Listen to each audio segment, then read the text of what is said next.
Today, it's 7-time Indiana State champion Culver Academy invade Owings Mills. Their mission, trying to dethrone the Baltimore Sun's #1 ranked McDonogh Eagles and stifle their 6 returning starters. The story, McDonogh's attack led by Jack Parr and the Culver Academy's Riley Thompson. Watch all the action of today's MIAA Game of the Week next on CSE TV.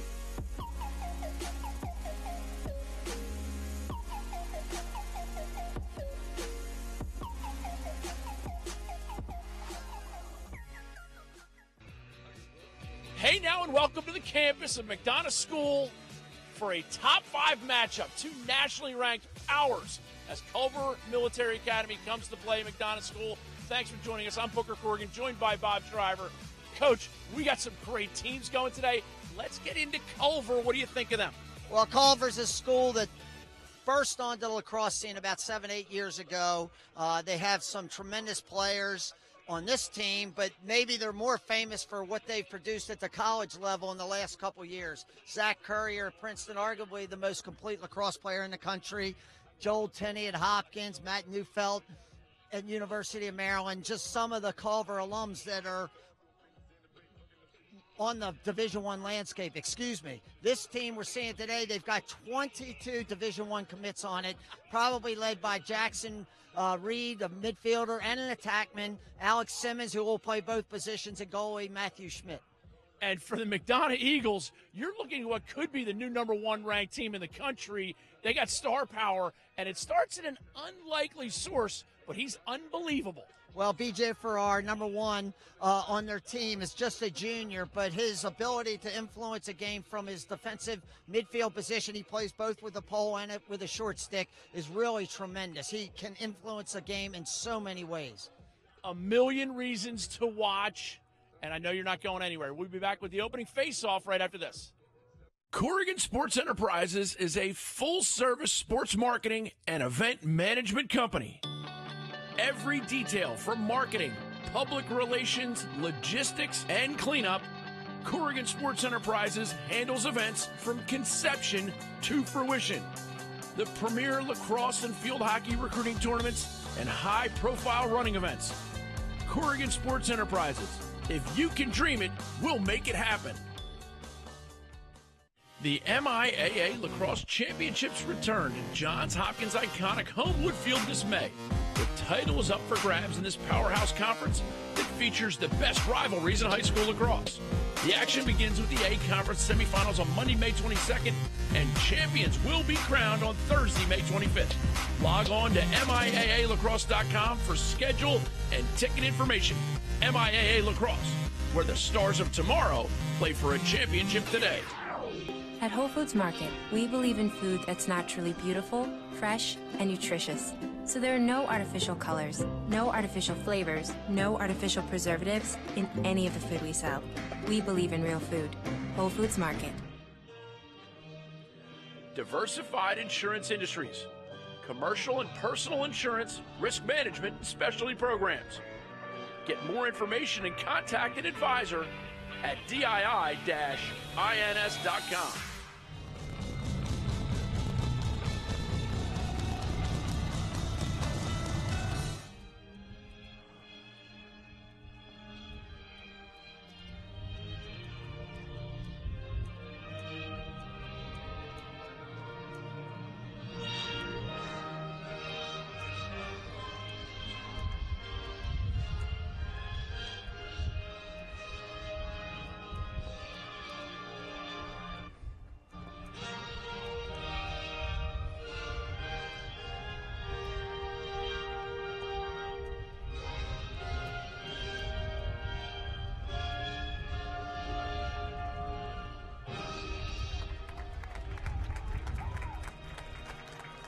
And welcome to John McDonogh Stadium. Booker Corrigan and Bob Shriver here to bring you the game of the week. Bob, we talked about the known stars.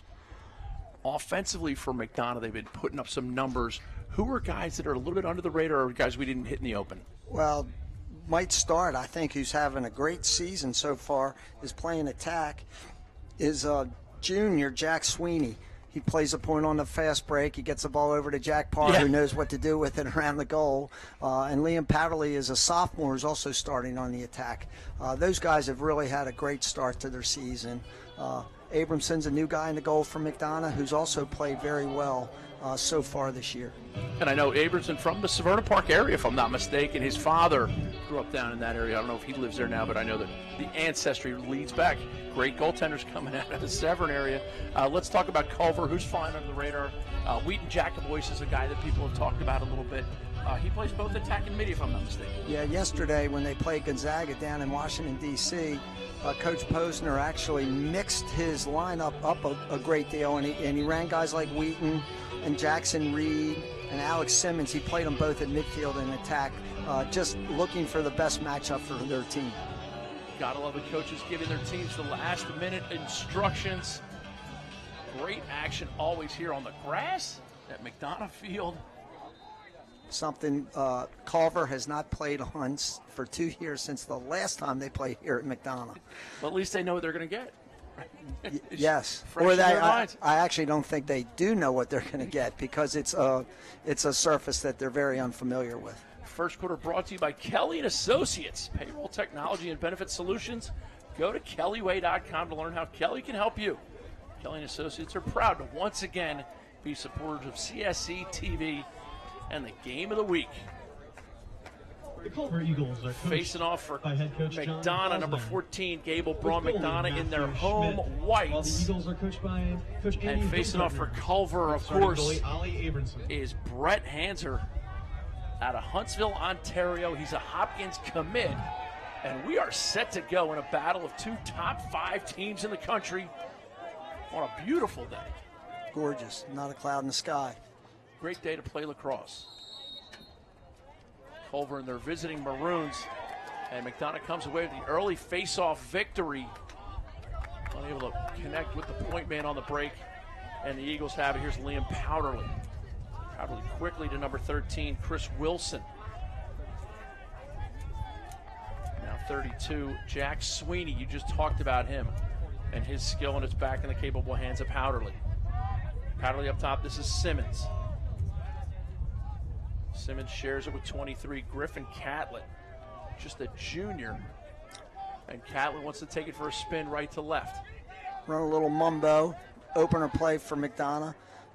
Nothing there. Nice defense by Culver. McDonogh setting up their offense. And they did get Jack Parr over here on a short stick, so the attackman opportunity to dodge. Chooses the feed, shot outside and gobbled up by Schmitty, Matthew Schmidt, the senior out of Worthington, Ohio. Baller of a save right there. Good one to get under your belt. Max Schmidt played very well in the Gonzaga game yesterday. He's a Notre Dame commit, quality player.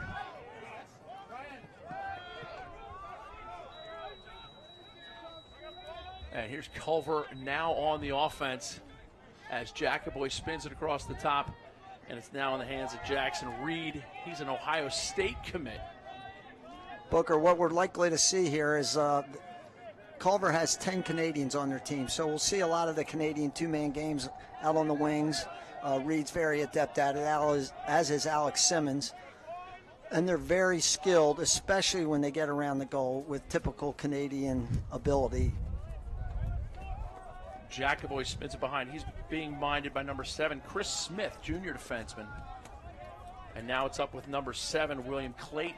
Clayton gets under, shot, goal! Get up, stand up, come and put your hands up. Well, a little right there, when we see this replay, they did a little bit of that wing two-man pick play. Number 7, William Clayton, gets underneath his man, and when these Canadians get around the goal, you really might as well just chalk it up. And the thing I want to bring out of you, if they can get in tight, they can finish them outside. They have so many of that little skill set. Like you said, the Canadians just seem to have it to the nth degree. Is that correct? Very much so. You know, they're used to playing in confined spaces, and when they get out here on this big field, it's like the whole world opens up to them, you know. And obviously they maintain their in-tight abilities, but then they show a great ability to shoot it from the outside. Gable Braun with another face-off win, and the Eagles come down straight down the teeth little bit of an intentional grounding there on the shot. Powderly gets it out. Some talk, it's going to be McDonogh possession. Well, so far, McDonogh's 2-0 on the faceoffs. Gable Braun is a freshman. He moved here from Florida. He played last year as an 8th grader in Florida and was considered the best faceoff man in the whole state last year as an 8th grader. Yeah. He's just a 9th grader now, and he's been a huge part of what McDonogh has done so far this year. McDonogh has been traditionally played a little bit more methodical. Now they want to get up and down the field because they know they're going to get the ball back because Braun's so good at the faceoff X. And this is Powderly now possessing and shares it behind the cage. Short stick dodge. No luck, just good defense there. Looked like Matty Hillgardner getting a run. I gotta love seeing him out there. Well, it looks like what they're doing with Sweeney is they rolled Sweeney up to play with his midfield unit, and they put Matt Hillgardner behind. Another tremendous save. Got it. No soup for you. Not happening. Schmitty is feeling it early. And now Ryan Hollenbeck, senior out of Indianapolis, with the punt return clear. But credit Matthew Schmidt. His father David's got to be pretty pumped about that one.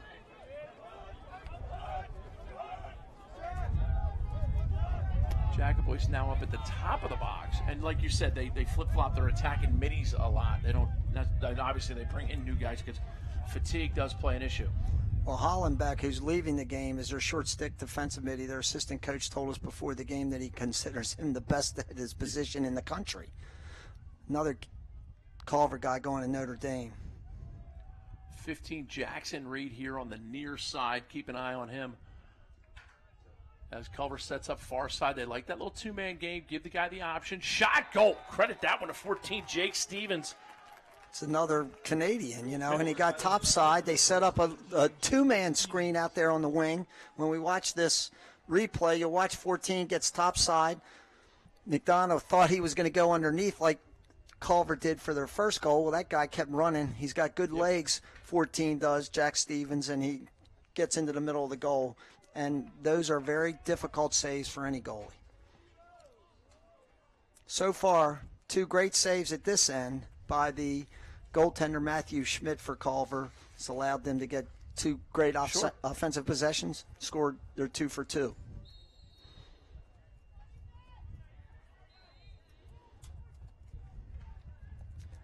There's Culver trying to try somebody different on the face-off X with Ethan Barragan, a junior. He wasn't successful either. Parr gets it up top, and now it's Ty Mitchell. And this is with number 3, Nolan Manafu. I apologize. This is McDonogh running a third midfield line into the game. In the games we've seen that McDonogh's played so far, they're intent on getting as many kids into the game as they can. On offense already, we've seen 4 attackmen and 10 midfielders. It's 14 guys have been in the game, and we're not, 5 minutes in. McDonogh possesses in the form of Liam Powderly. He gets it behind.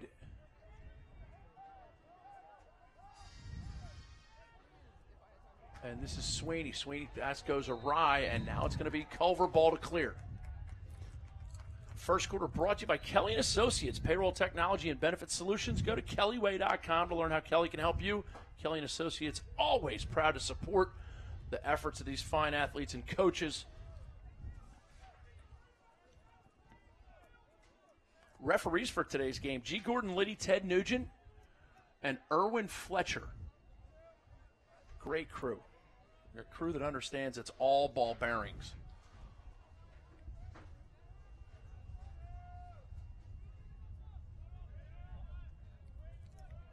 Culver up 2-0 in the Road Maroons as they patiently move it around. I love the play of Austin McDonogh behind the cage, number 32. There's the two-man game. They use the pick. Dion comes up and presents the opposition that thwarts the effort. Culver now back in it. This is Alex Simmons. Jacoboys. That shot had some pace on it. That was a nifty little play by Culver right then. Bob Shriver wins the first race to Nifty of your first win of the year. Congratulations. Thank you. Hey, we're 2-0 here at McDonogh. We'll be back.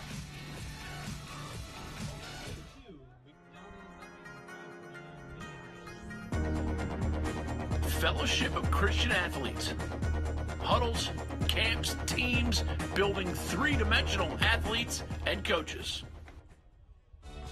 The Intercollegiate Men's Lacrosse Coaches Association will be presenting its first ever official recruiting event this summer. All the action takes place June 16th to the 18th at Lebanon Valley College, with hundreds of college coaches from all levels watching the teams, leading instructional sessions, and speaking at recruiting seminars.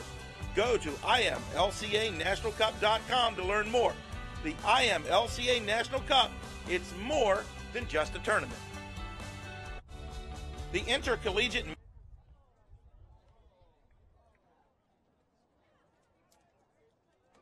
This game is being broadcast live.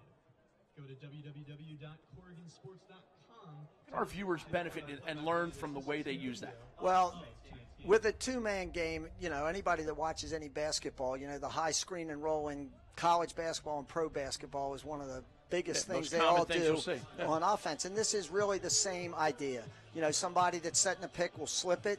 Somebody that is using the pick will go underneath it, or he'll go topside. We've seen all that. And I think Coach Hilgardner just called a timeout because he wants to make sure his defense understands completely how they want to approach that picking action on the side. The IMLCA National Cup, June 17th and 18th. The Men's Lacrosse Coaches Association putting on the National Cup at Lebanon Valley College, grad years 2018 through 2021. Welcome to participate. Go to CorriganSports.com to learn more about the IMLCA National Cup. Here we come out of the timeout. Culver still comfortable with the two-man game. Shot awry. That time the picker was 6. He slipped the pick, 32. McDonogh made a beautiful little dump to him. Yep. So we've seen a little bit of everything so far. McDonogh right now, if you notice, they're shorting one of the Culver attackmen, and they're putting their two poles. There's BJ influencing the game, as we said in the opening, with a beautiful check. But anyhow, McDonogh has decided to short one of their short stick with one of their shorties on a Culver attackman who they don't feel is very much part of the game. Great save. Great save by Abramson there. Abramson standing on his head right now. Little Ollie Abramson, the senior goalie. We talked a little bit about him. We're going to get into that later. This is certainly a great opportunity to see two top 5 teams in the country. And we thank our sponsors. First and foremost, Kelly & Associates. Go to kellyway.com.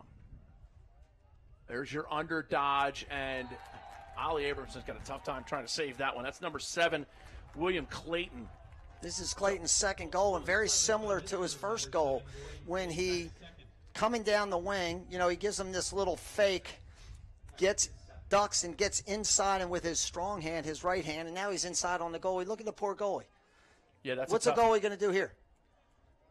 A little late sliding by McDonogh, and he's in there getting a layup. So far, McDonogh hasn't been able to handle the Canadian game, quite honestly. Game. Yep. And here we are back at the face-off dot. And somewhere Matty Cruz is crying. The race no deuces? Deuces. We no can't chance. do it. No chance. Maybe you can get a Cinco de Tayo. We always have our fun. McDonogh doing great on the face-offs today. 4-0 so far. Jack Sweeney possesses and gets it to Powderly. Back to Sweeney, and the Eagles look back up with their first midfield. This is 23 Griffin Catlett Jr. This is an all-junior midfield. Catlett, Pitts, and Simmons, and they are all very talented. Catlett going to Duke. Simmons is headed to Georgetown.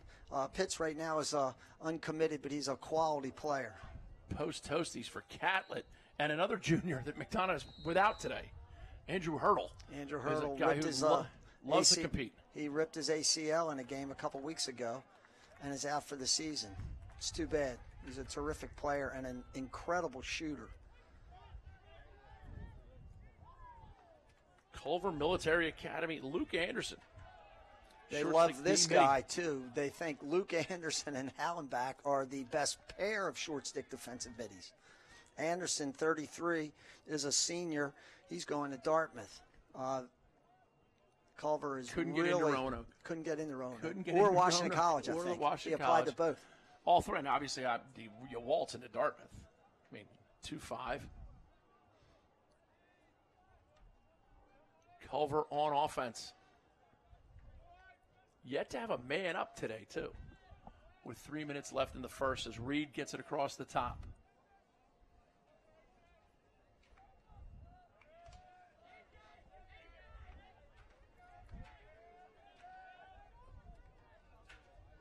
There's a little 1-4-1. Nice save. Yep. It was a good shot. Great save by Abramson.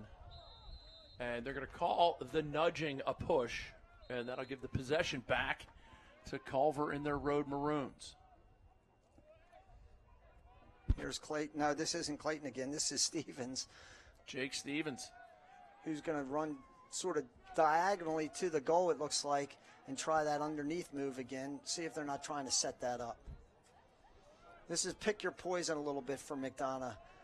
You know, they got a pole 15 or 6, and they stuck the pole on 15, and 6 is over here with a very favorable matchup. Nice check. Jacoboyce dodges the middle. Culver comes away with the loose ball, and now it's Jake Stevens. Left-hand side, Jackson Reed, and Simmons will gather.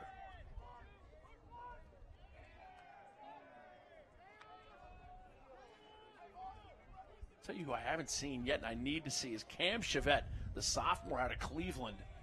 I mean, he plays a tough brand of lacrosse. Number 4 for Culver Military. Here he is cutting on the crease. But Cam Chevette can play. He plays like his dad's a hockey player. That's how he plays the game. Here's the two-man lefty game, which we haven't seen yet. And Jackson Reed, acceleration, domination. There's your man, Cameron Chevette. Makes a nice pick. This is the first time we've seen the left-handers on this wing with the two-man game. BJ stuck there. He didn't know whether to go outside the pick or underneath the pick. That time he elected to go outside the pick. 15 gets his hands, gets inside him a little bit and really just dunked it. It's a really, really hard game to play. You've got to decide, are you going to jump the pick? Or are you going to go outside it, underneath it? How are you going to play it? And so far, Culver's doing an exceptional job with their two-man game. Another face-off push forward by Braun for McDonogh, and they are going to come away with possession. Winning face-offs hasn't been a problem. It's the things after that. Powderly touches it in, and now it's number 13, Chris Wilson. Thrilled with the way he's been playing wings in his career. Riley Mitchell, his mom Kim Mitchell, lower school teacher here at McDonogh School. Here's McDonogh electing to play a little 5-on-5. They're keeping their pole, their long stick pole, who was on the face-off. They're keeping him over in the corner by the bench and occupying Culver's face-off man. So they're playing 5-on-5 right now. They like this setup.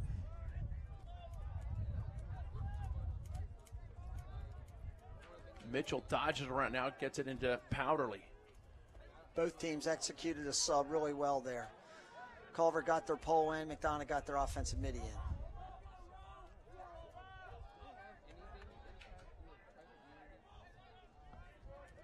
in. And this is Maddie Hillgardner. Sophomore turns back, time room, and Schmitty, he's seeing the ball well today, obviously, Bob, right? He's seen everything so far, but included in that was a terrific first save, and then he got a foot on the second save. And that'll do it for the first quarter. 4-0 Culver. First quarter brought to you by Kelly & Associates. Go to kellyway.com. Kelly, proud supporters of the Game of the Week.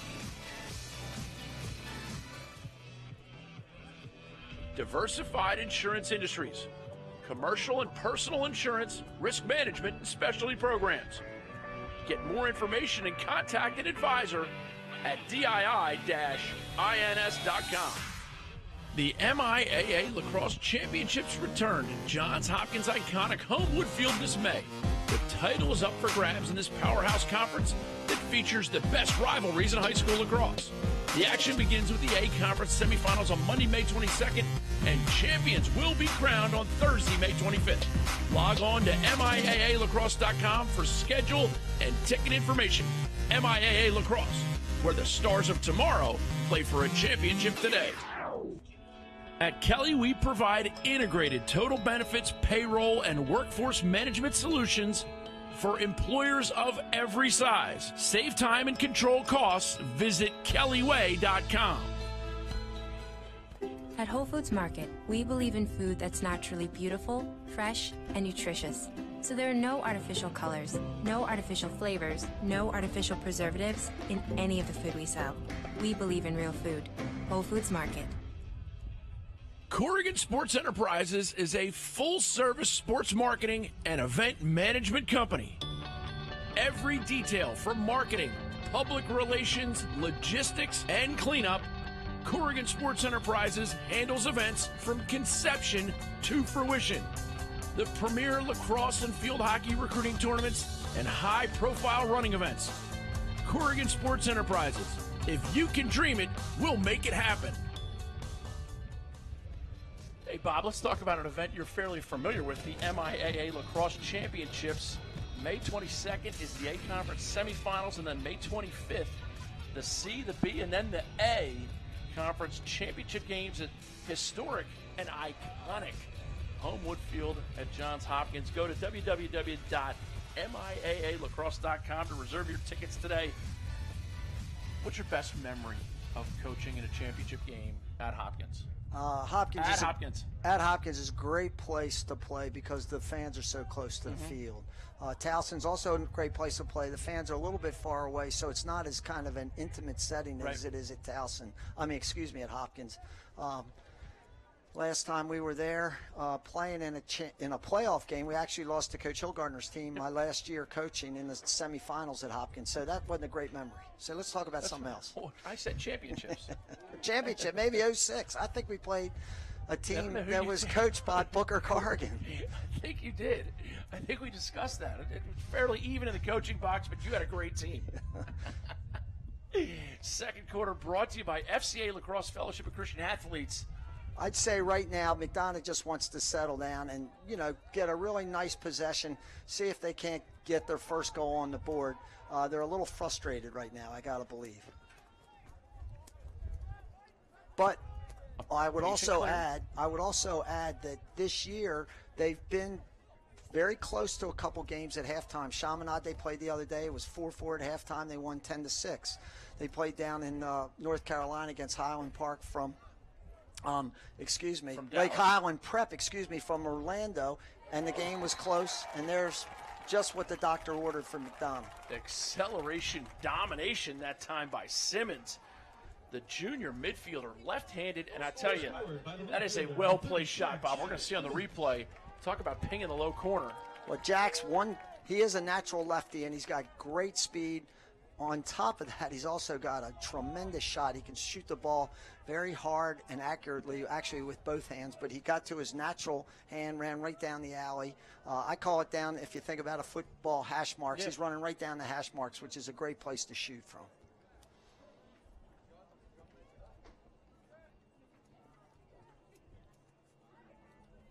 Back at the face-off dot. Culver's now trying to pull. This is the third different guy they've tried against Braun, and Braun is having his way. Here's Jack Parr now being guarded by number 5, Keelan Duff. A couple Duffs on this squad. Yeah, Keelan's the and younger. Liam Duff. Yeah, Keelan's a sophomore, younger of the two, headed to Maryland, and his older brother Liam's going to Delaware. Straight back to Jack Simmons. He's in again. You see the speed and you see the goal. It's like a replay, but the shot went a different place. First one he shot low. That one he decided to go high, and it's got so much pace on it. It's a very hard one to save. Again, thinking of a football field, the hash marks on a football field. Watch Jack. He's going to run right down those imaginary football hash marks. It's a great place to shoot. He's got legs to run by anybody, and we saw him do it there. As the kids say today, he's got legs for days. And there's the high shot this time. Jack Simmons, the hot hand.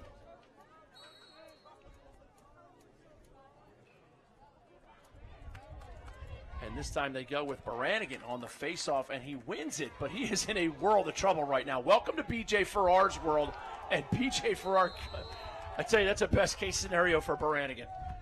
Man Up going to be brought to you by Royal Farms. Real fresh, real fast. Pick up your Royal Farms reward card today and register your card to earn points for every dollar spent, including special offers. Details at all ROFO locations and royalfarms.com. Royal Farms, real fresh, real fast. And, Bob, we talked about your favorite ROFO. Let's talk about how important this man up is right now for Culver going against the now hot McDonogh team. Well, McDonogh just scored 2 straight goals. It's a great opportunity for Culver to get one of them back. You know, we're looking out there again, the Canadian influence. Maybe we'll see a little fake flip, a hidden ball trick or something along those lines. We'll definitely see some box fakes from these guys as they move the ball around the perimeter. Austin McDonogh, 32 up top. And now it's number 9, Robinson. Sort of an all-set 3-3. This is a play, it looks like they're running something that Syracuse does a lot of, which is rotating the right-handed players. Yep. Now it's McDonogh. Now they're in a straight 3. Oof. There's Reed, my Lord. He can bring it. BJ, on that penalty that he got, it was only a 30-second push, and McDonough's now even. Here's Simmons. Gets it back from Jacobois. Simmons with a short stick guarding him.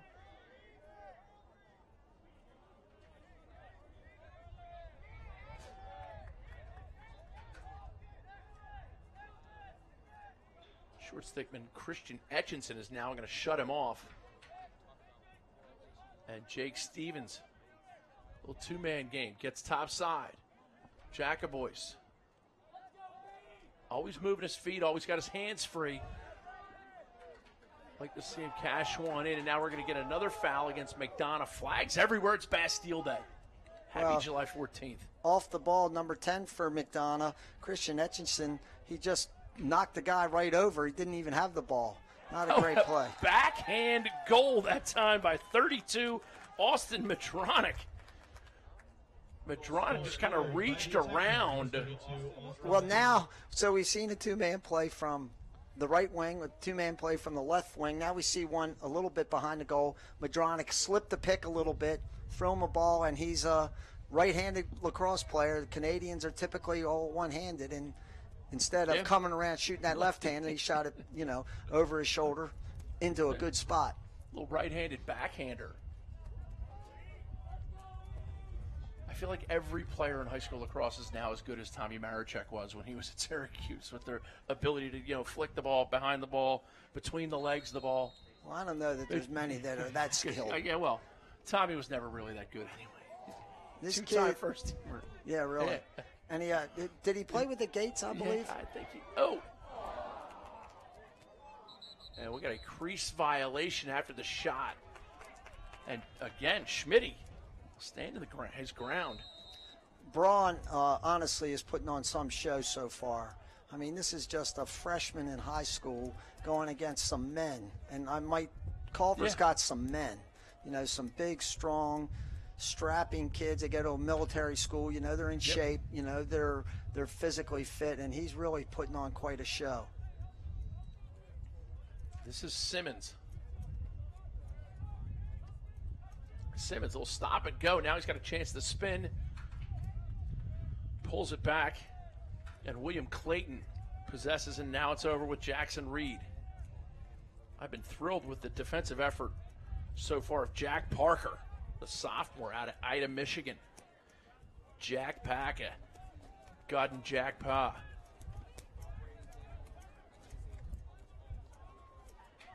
Clayton still spinning with it. Simmons doesn't get the step he wanted. Pump fakes inside. Now you get top side. Jacobois just wide. That was Reed. No, I'm sorry. That's okay. That's the second time he's had a shot from that position, and I can guarantee you he's not going to keep missing them. He hit a pipe a second ago, and that one he threw over the goal. Here's Jacoboys.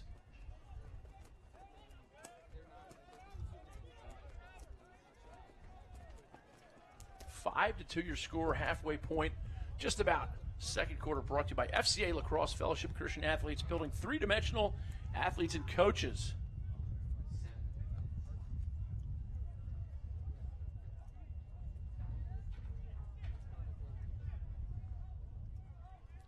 Now Jacoboys guarded by the short stick. Looks to accelerate, puts the shoulder in. No slide yet. Stays left-handed, rolls back righty, shot, goal. Jacoboys goes 5-hole. And for a kid whose dad's a swimmer, he's pretty athletic. He's got some athletic genes. Well, again, Jacoboys, ironically, happens to be an American kid. Although he looks like he's predominantly left-handed, he rang down that left-handed side and came back right-handed. Didn't look like he was completely comfortable with the right hand, but he got, as we say, top side again. Yep. Good angle on the goal. Tough save for any goalie to make there. The NCAA future champions date Memorial Day weekend up in Foxborough, Massachusetts, right near Gillette Stadium. Registered teams will receive 20 free tickets. Make sure you log on to CSELax.com and learn about that. Yet another face-off win, Bob. Another face-off win in Culver's second violation. If they have another violation this half on the face-off X, McDonogh will get an extra man, which is something I'm sure they'd like to have the opportunity to do. And here's Simmons the two again. Goals, and he gets Late that same slide. spot. The goalie got that. Oh, what a save by Schmidt on the inside. Jeez, not you, fat Jesus. Not up in here. I don't know what that. It looks like Culver must have had a moving pick somewhere in there. They pushed somebody off the ball while the goalie had it in his stick. Turned the ball over to McDonogh. Here's Powderly, and now we get a violation off ball again. Not sure what happened there. I did not see anything. I apologize. Referee G. Gordon Liddy making that call. And you saw it build up of filth and muck on the window. Here's Hallenbach. He's a strapping kid.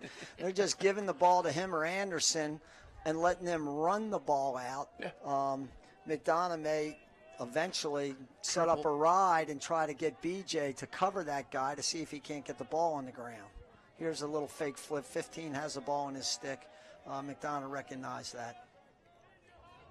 Yeah, it's usually the guy who's cradling the most who doesn't have the ball in those.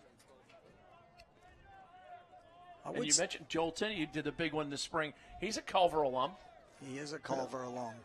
One of the many great ones that they've Ethan had. Walker, another Culver alum. You know, there's a lot of freshmen doing great things in Division I college lacrosse. Ethan Walker, Denver, is one of them. Jackson Morrill, McDonogh alum. Yeah, doing a great job up at Yale. And now we got trouble for number 14, Jake Stevens, and we get a timeout by Coach Poser. We had a timeout. Now that McDonogh wants to get started again, they're feeling a little hot. We're going to step away. It's 6-2 Culver. Here's a replay of the last goal. Jacoboys fakes left, goes right, bingo. The MIAA Lacrosse Championships return to Johns Hopkins' iconic Homewood Field this May. The title is up for grabs in this powerhouse conference that features the best rivalries in high school lacrosse. The action begins with the A Conference semifinals on Monday, May 22nd, and champions will be crowned on Thursday, May 25th. Log on to MIAALacrosse.com for schedule and ticket information. MIAA Lacrosse, where the stars of tomorrow play for a championship today. After a great first year in Philly, the NCAA Future Champions Lacrosse Tourney will be up in Foxborough in conjunction with the NCAA National Championship Weekend. Be on the field for pregame at Gillette Stadium. Put together a special squad just for this event, or bring your established boys or girls team to CSELax.com. Get 20 tickets per team plus parking passes. Go to CSELax.com to reserve your space. Thunder Bay Lacrosse apparel, absolutely fantastic Lax gear. And that logo lefty, I think it's absolutely fantastic. Check it out. Check it at thunderbayapparel.com. Use the promo code MIAALAX for a half-off tie for a limited time. Go to ThunderBayApparel.com. Bob, BJ Farrar now short stick, stud. Well, they've done this also this year as they've played BJ with his pole and his short stick. They're trying to get the absolute best defensive match on the field that they can. BJ with his shorty is as effective as he is with a pole. So now they got 4 poles and BJ on the field with their other short stick defensive midfield. So they like this matchup. At some point in time, you know, McDonogh could possibly think about a zone. However, I don't know that you ever want to zone up a team with as many skilled offensive players as Culver seems to have, or that we've witnessed so far. I respect the idea of avoiding that, but just give them something different to look at. Sure. Because they've gotten used to this man. It's tough. I mean, with this many skilled guys, Jackson Reed rolls back. BJ Farrar, early slide toe drag. Now it's up top, and Cam Chevette's going to bring it in. And I've just been told his dad was an ice hockey player at Brown State, who used to be an Ivy League school, if I'm not mistaken. Here is Chevette. Gets the inside, pulls back. A lot of action on the inside there, Bob. You like your crease guys. Well, they're working. Off-ball guys with Canadians and Indians, basically because of their incredible stick skills. Off-ball guys are open when their stick's open. They might look like they're covered, but they're open. 32 just then. Look at that. Great save by Ollie Abramson. And McDonogh comes away. And I tell you, I really want to thank the McDonogh Athletic Administration, Matt McMullen, Mickey Deegan doing a great job setting us up today. Our production folks having a great time. Shot, goal, fast break, lacrosse. Tic-tac-toe. Culver did actually a bad job there getting their substitute in. They were late getting back on defense. And the guy coming in out of the box, he went to the wrong side to make this check. Watch this play here. The pole gets free when if the guy had checked properly on the back of the poles. Watch this. See, he goes in front of the pole. He could have gotten the ball on the ground from behind. And I would say that that's not the goal we just had. And then you saw BJ made the winning assist, or the assist for the goal. Culver is now on their 4th face-off man today. Facing off now number 3, Patrick O'Hara. They've run Ethan Bernanian. And, of course, the bulk of the face-offs. Freshman against freshman. Patrick from Michigan, and there's Cable Braun from Florida playing here in Maryland. Yeah. Figure that one out. Well, Maryland's a hotbed. I got that part, but everything else doesn't make sense in that statement. That's it. Oh, Third violation against Culver. McDonogh will be extra man now for 30 seconds. Another great opportunity. Referee Erwin Fletcher couldn't wait to throw that flag. You don't have to throw it that high, do you? On a call that you have to make. Like everybody knows, you just pick it up and drop it on the ground. Well, he just wanted to alert everybody that there was a penalty so everybody could get their personnel on the field. This Man Up brought to you by Royal Farms. Their rewards card are available at every register and earn points for every dollar spent, including the special offers. Go to ROFO locations or royalfarms.com. McDonogh is another team that will also do a little of this fake flipping, especially up here in the corner of the offensive box, and then they'll maybe fake. Here comes something.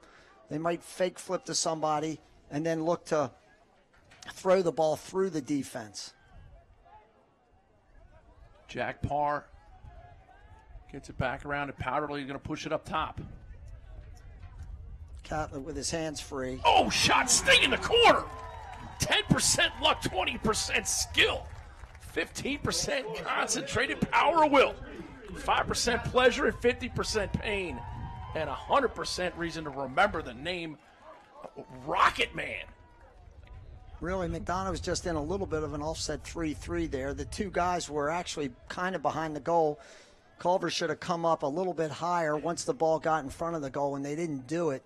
And you got Catlett standing over there where Simmons has scored 2 goals, and Catlett, like Simmons, also has a cannon, which we just witnessed. And it spawned from the face-off violation penalty. And the problems that Culver has had facing off so far today.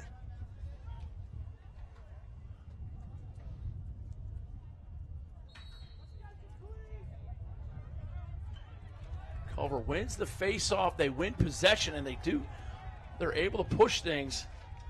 Patrick O'Hara, and now he trying to do too much. May have bitten off more than he could chew right there. Yep, BJ absolutely. Farrar. Instant fast break. Instant. I laugh when I see him run. He is that fast. Oh, and they're going to call a hold. Culver's going to go man down again, and they're going to get – they look like they were trying to pick up a couple slashes, too. There's another. It looked like they had an interest in picking up some fouls. I don't know why they blew the whistle. The flag was down. McDonogh had possession. Yeah. He may have said he stepped in the crease or moving pick or this man up also brought the man ups. Thank you. Brought to you by Rural Farms. Real fresh, real fast. And I got to tell you, the Summer Rumble, June 10th and 11th down at River City Sportsplex in Richmond, Virginia. Visit CSELax.com to learn more. The Summer Rumble in Richmond, an absolutely fantastic event. 12 turf fields, great action, great people running the event. It works, and people flock to it. College coaches come there to recruit. Now, Bob, what's the summer event? NFHS? The National High School Lacrosse Showcase, which is a summer event for high schools only, that actually Coach Hillgardner and I, with another friend, we run. It's been a wonderful event. It's growing every year. Under Armour's our sponsor. Culver is a regular visitor. Right. And the reason it's so valuable is the teams are able to measure what they have on the horizon. What they have on the horizon, and college coaches love to come watch kids play, not necessarily in a club ball, in a system that they're used to playing for in the spring when college coaches can't get an opportunity to see them. So it's turned out to be a really great event. I mean, you talk about the individual events that exist these days. The Under Armour underclass tryout is second to none from college coaches coming to watch individuals. But there's also a time and a place to have your team, your high school team, watch. And here we go with McDonogh, 2 men up, staying 3-3. Shot just wide.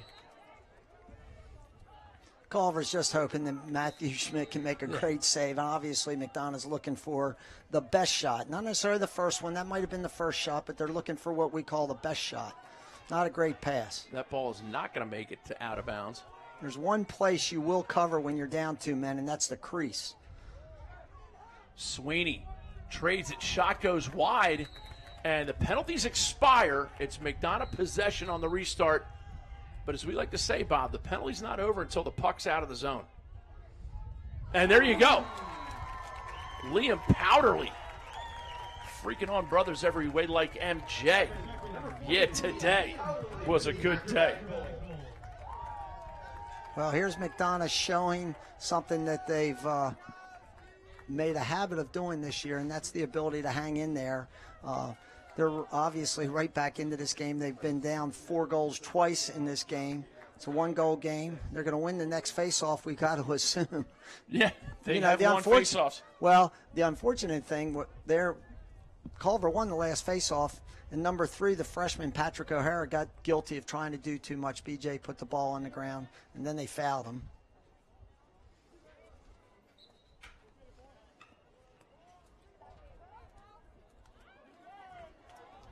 McDonogh with the brief win. Farrar had it in and out. Jackson Reed now 3-on-2 for the Culver Military Academy Eagles, and they will take a timeout. We will step away. 6-5 your score at McDonogh. At Kelly, we provide integrated total benefits, payroll, and workforce management solutions for employers of every size. Save time and control costs. Visit kellyway.com. Maryland's top high school teams are in action at the 2017 PNC Lacrosse Invitational. The action takes place on Saturday, April 8th at Loyola University's Ridley Athletic Complex. The girls' game features National Power McDonogh taking on Good Counsel at 5 p.m. The boys' game follows with Baltimore's Loyola Blakefield facing D.C. rival Bullis at 7. Log on to PNCinvitational.com, the PNC Invitational, where high school lacrosse takes center stage. At Whole Foods Market, we believe in food that's naturally beautiful, fresh, and nutritious. So there are no artificial colors, no artificial flavors, no artificial preservatives in any of the food we sell. We believe in real food. Whole Foods Market. The Under Armour All-American Underclass Tryouts in Baltimore, May 31st to June 1st. Goucher. Go to UnderArmourLacrosse.com and register. The Midwest tryout, of course, near Columbus, Ohio, and it'll be June 13th and 14th. Go to UnderArmourLacrosse.com to learn more. Bob, you've been a part of the Under Armour Senior All-American game. It's pretty special. Both of those games are really very good. You know, the underclassmen get a chance to try out all across the country, play in front of a lot of college coaches at Towson, and then the senior game has become obviously the premier all-star game for high school lacrosse players, both men and women. Second quarter brought to you by FCA Lacrosse. Go to FCALax.com to learn about how they're building three-dimensional athletes and coaches. Culver called a timeout with 1 minute and 30 seconds left.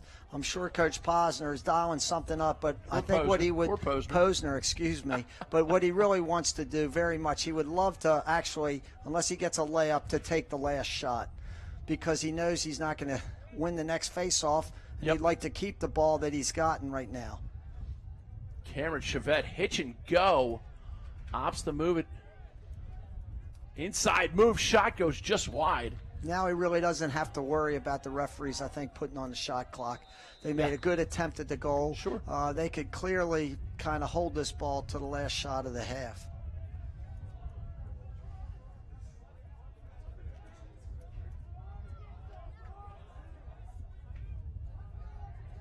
Here's Wheaton Jacobois. He's headed to Notre Dame. He will be the fourth generation of Jacobois to go to Notre Dame. His grandfather, John, was a star for Notre Dame in the old days, riding the Comet Vomit in and out of Chi-Town. As we have 20 seconds now to shoot. Jake Stevens pushes it across the top. Looking for the two-man game. Chevette rolling back. Now 10 on the time. Oh, low to high. Goodness. Unleashing anger. The two-man play on the left side.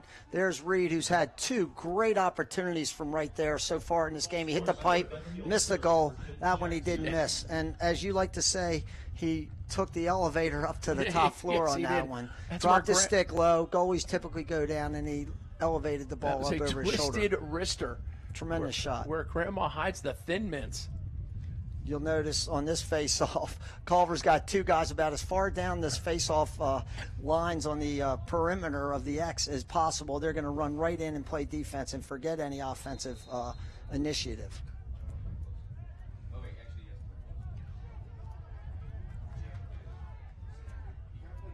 Shot goes wide, and it's halftime. We have a great halftime segment. Don't go anywhere. A little behind-the-scenes look at the Under Armour stuff. Booker Corrigan, Bob Schreiber excited, just like the rug ties the room together. Halftime highlights and stats tie the game together. We'll be back.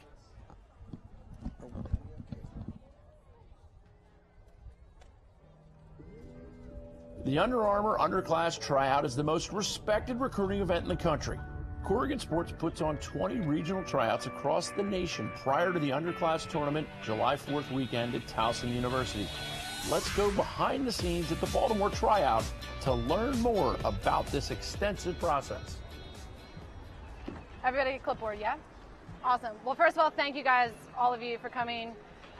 We are really excited. We have about 130 girls here tonight that were pre-registered. I know there's been a bunch of walk-ups, so it should be a solid tryout for us. What you have in your hand is a clipboard of all of the teams. We will get the walk-ups information to you as well, but everybody, you will only see their jersey number and their position on your clipboard. So basically, the tryout structure is just scrimmages, so we're running 2 fields tonight. This is field 1. Field 2 is down here behind the athletic center, so we'll just split everybody up between 2 groups. All teams play on all fields, so if you're stuck up on field 1, don't feel like you have to get down to field 2. They're all going to rotate through. So if we want to make sure that you guys, there's a group on field 2 and a group on field 1. At 4:15, we're going to pull the goalies out. We've not done that before on the girls' side, so we're excited to do that this year. We have 20 goalies registered for this tryout. So we're going to split them up 10 and 10. We have a couple shooters come in. It's just to get them a couple extra looks. If you guys feel like you want to see feed shot or one-on-ones, if there's something else that we can do that you want to see besides just straight shooting, like, we can set that up as well. We have about 45 minutes with just the goalies. So Upon arrival at the tryout, each college coach is given a perfectly designed information booklet with a quick reference page with each athlete in numerical order. The college coach can easily establish the name of each candidate by their assigned number and then go to that athlete's specific page. Each candidate's page is clearly labeled with their high school and club team affiliation, as well as contact information for them and their family. Each athlete also has their academic standing, their grade point average, and test scores, everything a college coach could use to establish a relationship with a potential student athlete. I know probably a lot of you know the kids out here, be it players, whatever, from camps and stuff. Please don't refer to any of the players by name. So if you need to get the attention of a player that you know, please refer to them by their jersey number. This is a true evaluation of today's and tomorrow's tryout. So the best player in the state could be trying out tonight and have the worst game ever. Maybe tonight and tomorrow she comes back, it's better. But it's a true evaluation on just today and tomorrow's tryouts. Unfortunately, if there's a player that's injured and can't be here tonight, she's not eligible to make the team. If a player is here tonight and can't come tomorrow, or vice versa, and they're only here for one night, that doesn't make them ineligible to make the team, but certainly would take somebody that was here for both nights over somebody that was here just the one night.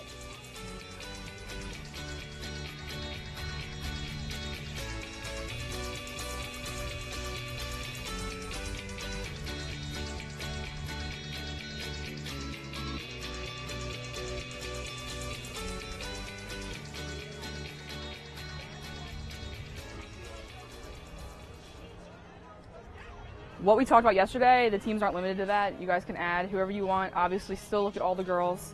You should still have your sheets from yesterday. Use that, make more notes. So give everyone else a chance again today. This could be a good day for someone that we didn't put on our list from yesterday to come out and have a really good day. And they could be someone you guys consider for that callback game. Through the second night's action, evaluators are highlighting the players they want to see play in the callback game. When the best play against the best, the evaluators are watching closely, and the college coaches are watching even closer. So we're going to go through team order, kind of using that list from before, but also allowing for any additions and subtractions. So starting from the top, from team 1, we had 418. What I'm going to do is I'm going to call out a list of numbers. You all are staying for the callback game.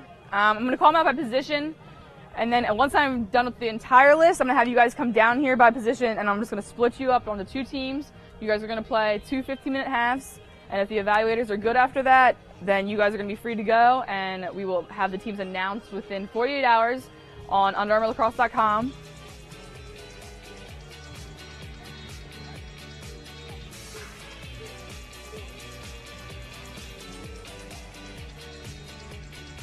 Following both nights of the tryout section, evaluators find a quick and convenient location to capture one another's thoughts on which players will fit together the best to create a team capable of winning the championship July 4th weekend at Towson University.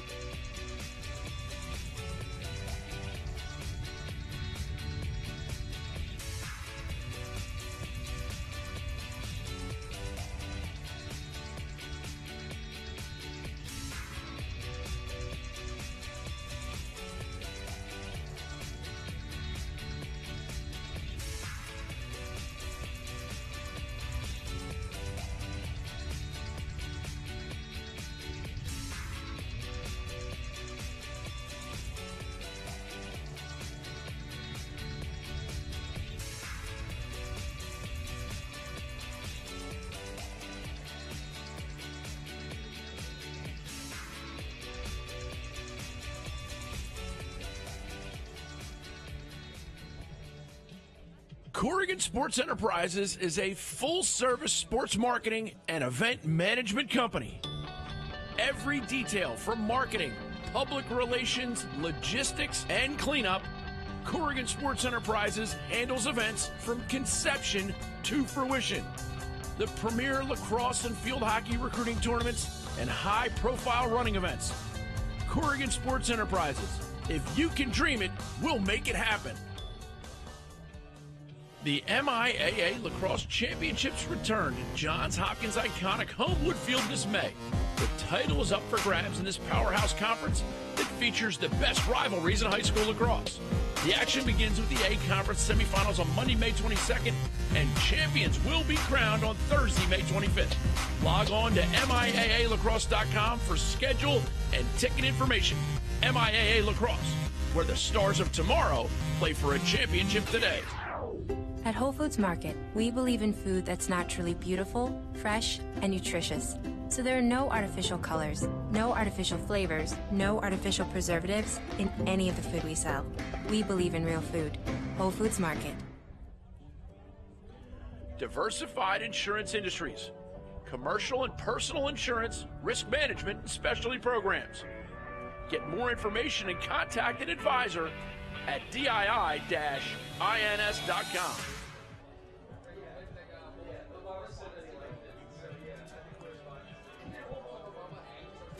And a good day to you, sir. Halftime here in a 7-5 game. And I got to give a quick mention to my friends in Kansas City and in British Columbia, Canada, who are watching, who are reaching out to us. Booker Corrigan here with Bob Schreiber. Schreiber, we have some halftime highlights that we're going to get into. But what is your take on the game as you see it unfolding right now? Well, the game is Culver can score virtually anytime they get the ball. The problem is they can't win a face-off. McDonogh settled down, played a little bit better defense in the second quarter. This is a typical Culver goal. First one of the game by Clayton. Two-man game on the right side. He gets underneath. Here's McDonogh. Incredible save by Schmidt there with his foot. It was a great opportunity for McDonogh. Now we get a Culver guy topside. He scores. We're going to see Clayton score again, I think, here in a second. Yeah, this is the same play he scored on the first goal. Almost a carbon copy. And we just watched Culver work their Canadian two-man games on the respective right and left wings, and even a little bit behind the goal. And they're really, really good at it. And as the quarter changed, the action changed, and McDonogh started cashing in. As we see Schmidt going down low one more time. Here's McDonogh's first goal. Simmons goes back-to-back on the exact same play. That one he shot low. He's about to run down the hash marks here and shoot this high right up into the corner. Beautiful shot. He's got a cannon. So McDonough's back into it, but they gave up another goal here. There's a two-man game from behind. So we're seeing kind of typical Canadian offense that they're so used to running in the box. They can run really effectively outside. And there's Jackaboys. Yeah, Jackaboys, that was more of a sort of a typical American-type dodge, if you will, where they weren't working a two-man game. Now McDonogh bangs a couple here. This one is on extra man. I think Catlett uncorks this absolutely cannon right up into the top left-hand corner over the goalie's shoulder. This was at the end of a penalty that Culver was two men down. The penalty was up. They're all even. Powderly makes a great play and just runs by him. Here's that two-man left-hand wing play. Reed, my goodness gracious, we've seen him. That's his third shot from that same spot. The first one he hit the pipe. Second one he throws over the goal.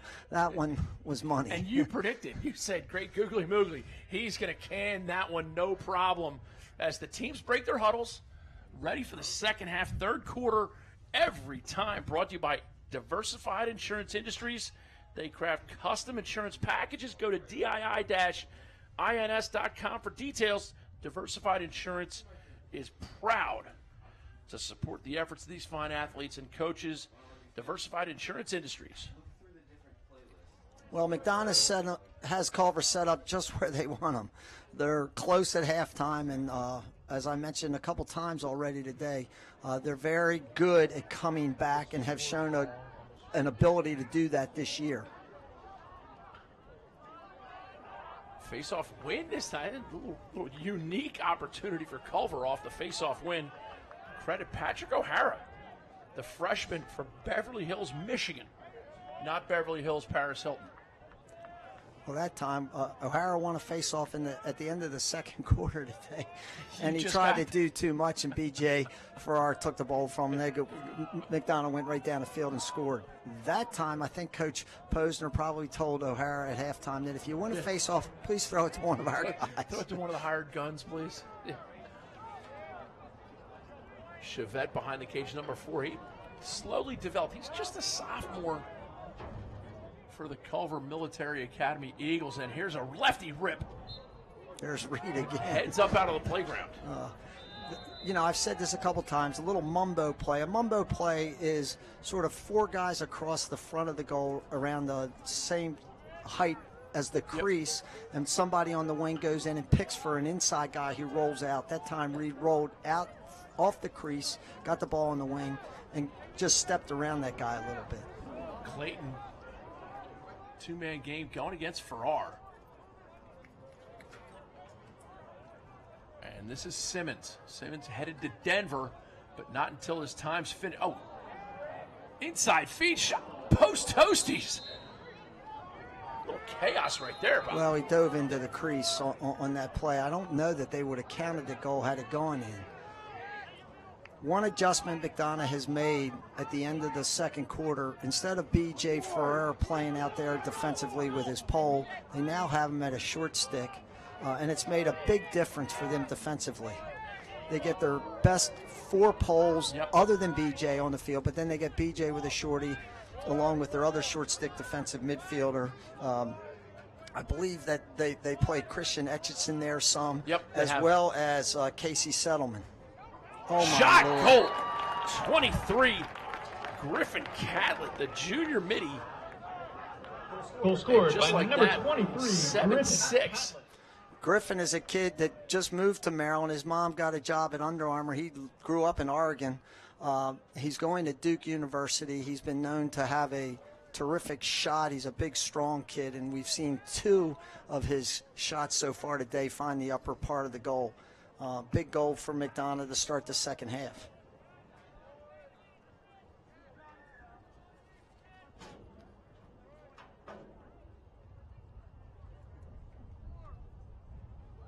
The faceoffs have gotten back to being suspenseful. The first 4 or 5 weren't that suspenseful, but now there's a little bit more drama at the faceoff dot. McDonogh comes away with possession. The hit, and they let it go. It was a good hit. Yeah, good clean hit. A lot of times refs will throw a flag out of just seeing or hearing something like that. That was a good no call. It's a great ground ball in traffic there by the face-off guy, Braun. Gives the ball up. McDonogh back on offense. Coming out with their first midfield again with Catlett, Simmons, and Pitts. Not sure if I didn't see Jonathan Rubin out there on the face-off wing. Young little athlete who makes things happen on the field. And shot goes wide. I was looking at there was a hit there by Theodore Batson, number 11. Inside feed, shot goes wide. Little 2-man game inside, kind of off and out of bounds. They freed up their best left-handed shooter on attack, Jack Parr. Here's just missed the Powderly. goal. Powderly looking to creep right-handed.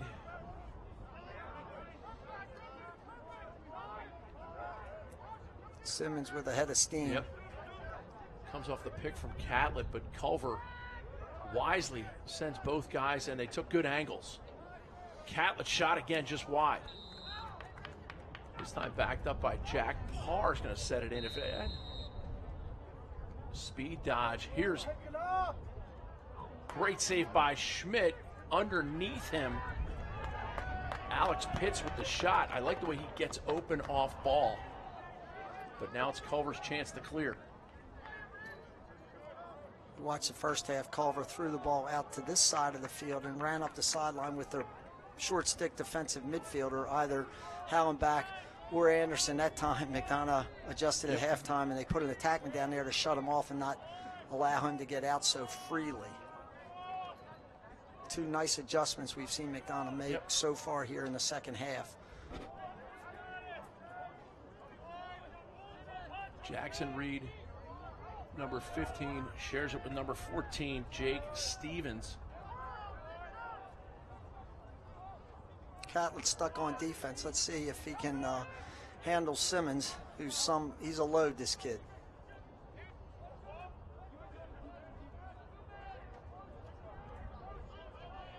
Here's Chevette behind with Jacobois. Jacobois wants his left. Steps and then gives it back to Chevette. You haven't heard Brandon Shore's name too much today. McDonogh's starting defenseman for 4 years. This is his senior year. One of the reasons you haven't heard his name very much is typically his man has a great deal of difficulty penetrating the goal. He's a terrific player. Here's BJ. And BJ making a game-changing style play. Flicks it over his shoulder.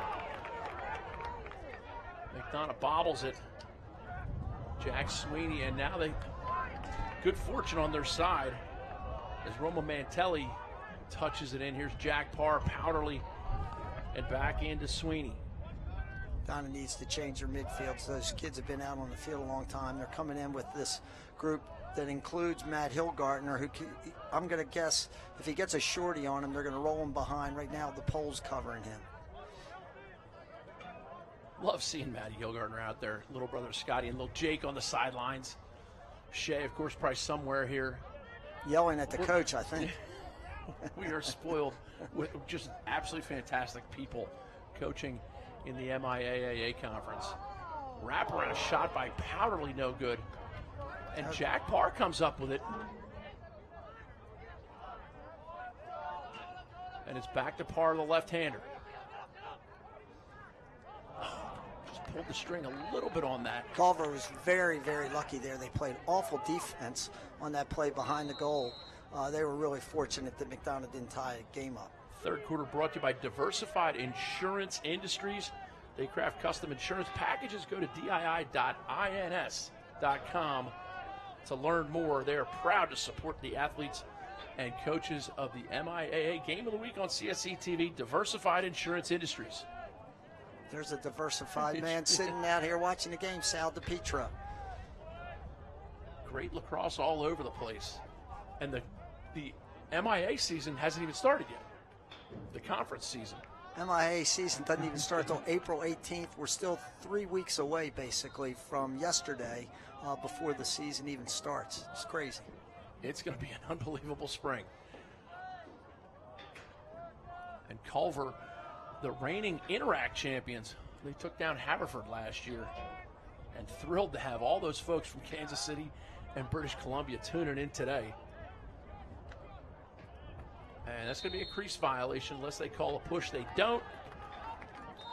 McDonogh's adjusted a little bit there. They really did a nice job forcing Reed sort of to not get in front of the goal, force him down the alley there behind the goal, fell into the crease.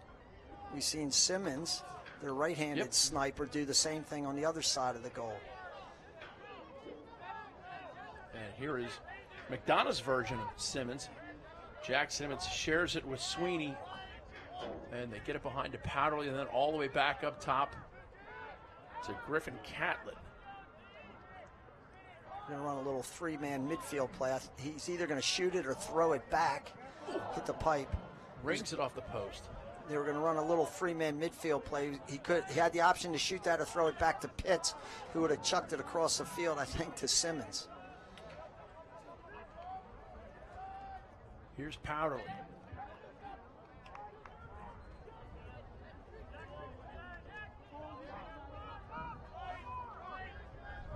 Simmons. Hard bouncer by Griffin Catlett. He's got a couple goals on today as the third quarter starts to trickle away.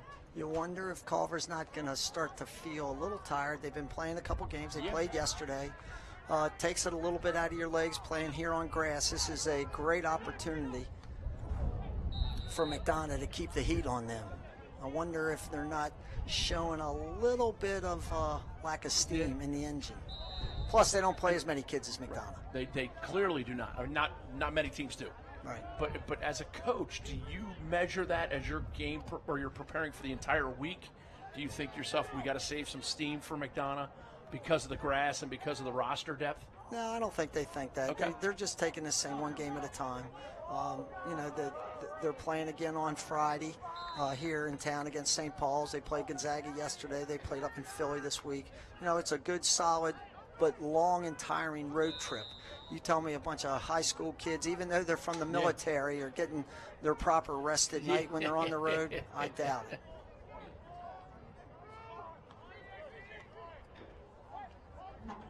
Here is Jack Parr.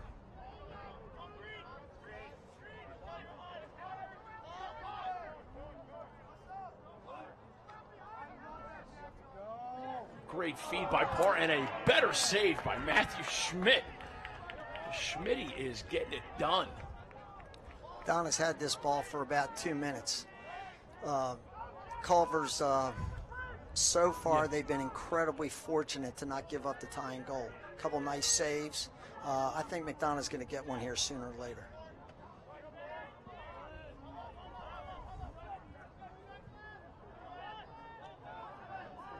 Simmons, lefty sweep.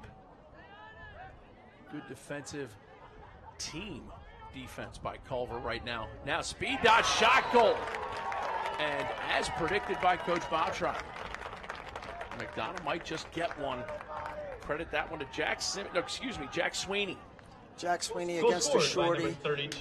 Culver's gas back down here on defense. They've been on defense for about 3 or 4 minutes. And Sweeney, they eventually got a really favorable matchup. Sweeney back there on a short stick. He just runs topside, gets a very, very kind of simple goal. But that's a product of tremendous offensive possession for McDonogh. Multiple shots, didn't give the ball back to Culver, didn't give him a chance. That makes this face-off even more important. Culver can ill afford to go back and play a bunch of defense. And as I say that, what if the worst should happen? Keep the code.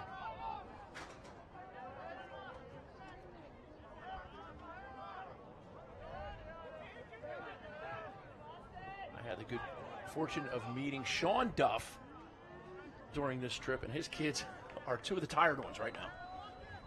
Yeah, because they're playing defense. Yeah, he has 2 defensemen on the squad. There could be a 30-second clock here. The ref's counting it up now. Oh, my Lord, nice play. He didn't get it. Did he get it in? I guess so. Powderly. And McDonogh knows they have. Great defensive play. As I talk about Sean Duff, Liam Duff steps up, plays good position defense. See right here, if you can see this in the screen, Ryan Hollenbeck. McDonogh did a nice job, and Hollenbeck did a better job freeing himself up the sideline. Nice pass by Schmidt. Here's Jacobois with 40 seconds in the quarter.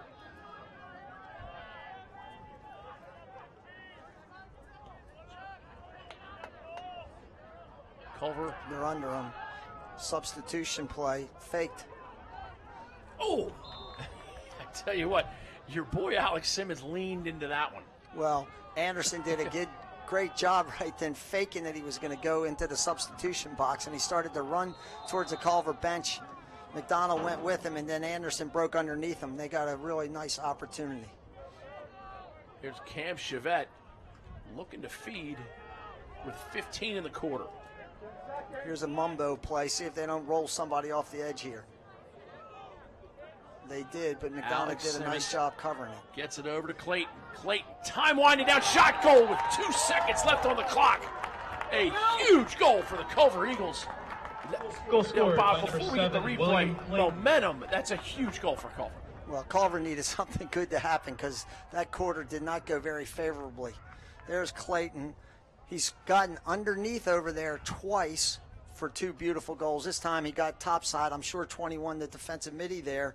Settlement had to think he's going to try to get underneath him. Clayton said, no, I'm really not going that way. I'm going up top.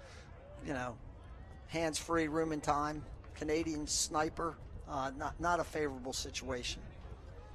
A great third quarter for everybody. Brought to you by Diversified Insurance Industries. Go to DII-INS.com for details. Diversified Insurance creates custom insurance packages. Go to DII-INS.com for more. It's 8-7 here at McDonogh. The Summer Rumble is headed back to Richmond June 10th and 11th and will feature top quality competition from the USA and Canada on River City Sportsplex 12 turf fields.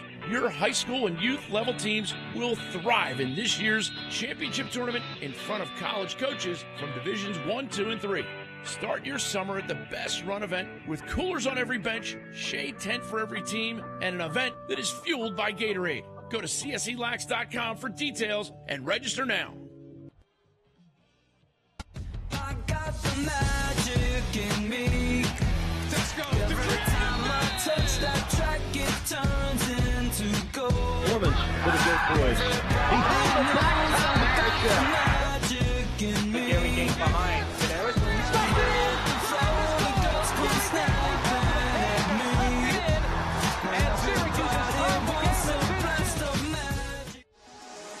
The 2017 Under Armour Underclass Triathlon Tournament are the standard of the sport. Measure yourself against the top competition in your region as college coaches from every level flock to the tryouts to recruit talented lacrosse players. College recruiting is too competitive to miss out on this opportunity. Go to UnderArmourLacrosse.com for more information and to register now.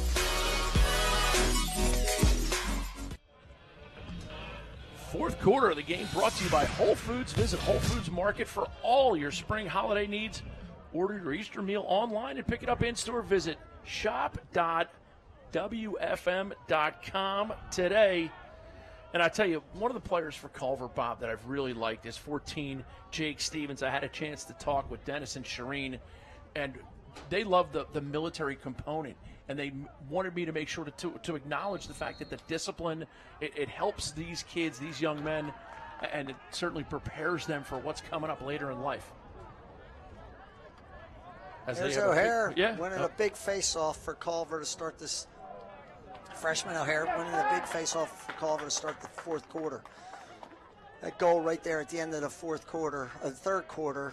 You know, goals that you give up at the end of quarters, at halves, you know, in the last couple seconds are just so kind of demoralizing, but uplifting for the team that bangs one. And so far, Culver banged that one with, 2 seconds left on the clock. Clayton with his third goal. Here he is out here. Actually, I apologize. That isn't. Oh, it is Clayton still out here. Nice stick by Dion. Rich Dion, a star defenseman, and Clayton comes up with it. They're sure. Look at him making a play. He's great on the ground, too, by the way. Brent Shore with his mouthpiece hanging out. It just dropped out during the course of play. He'll be required to put that back in if he gets this ball back, which I don't think he will. But if the referee saw him not attempt to put it back in, he would have called illegal procedure. I'm just thrilled to see that he has it attached to his helmet. All the kids today like to have it detached, and then they're cool sticking it up in their helmet, and then they lose their mouthpiece 3 weeks into the season. Simmons is going to run by most kids that want to challenge him way out there. Nice slide and great ground ball work by Culver. Jackson Reed.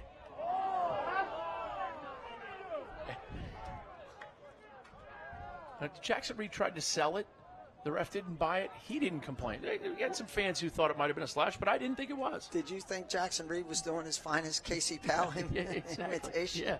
Throw the head back a little bit, even though he hit you on your lower I think hand. Mello Trimble tries to do that playing basketball, doesn't he? Yeah. How good a D-midi would he have been? Oh, jeez. How about some of those basketball players we're watching playing this NCAA? Do you think some of those guys could have been good lacrosse players? I know the kid Bell, LeVar Bell, he would not have been a good lacrosse player. Here's Jacobois, Culver back on offense. Culver in their road maroons. McDonogh, home whites. Great little pump fake shot. Pinballs around. Alex Simmons. I'm impressed. Simmons and Clayton, Jacobois, Chevette, Reed. The guy that's really honestly impressed me the most offensively for them, certainly Clayton's been terrific, but I really like to watch Simmons play. Yep. He's got great legs. He's got great control. McDonogh made a nice play just then, deflecting that shot. Jake Stevens gets it behind a Chevette. And now it's Jacobois. Jacobois, left-hand power move. Pushes it behind. Chevette looks at the crease, and Brendan Shore was lurking. He had 32. Brendan was lurking. Wide open. There, my man, he dropped the ball. Great cut, great feed. And the guy I was just talking about did not make a good play there. I think he probably was shooting it before he caught it.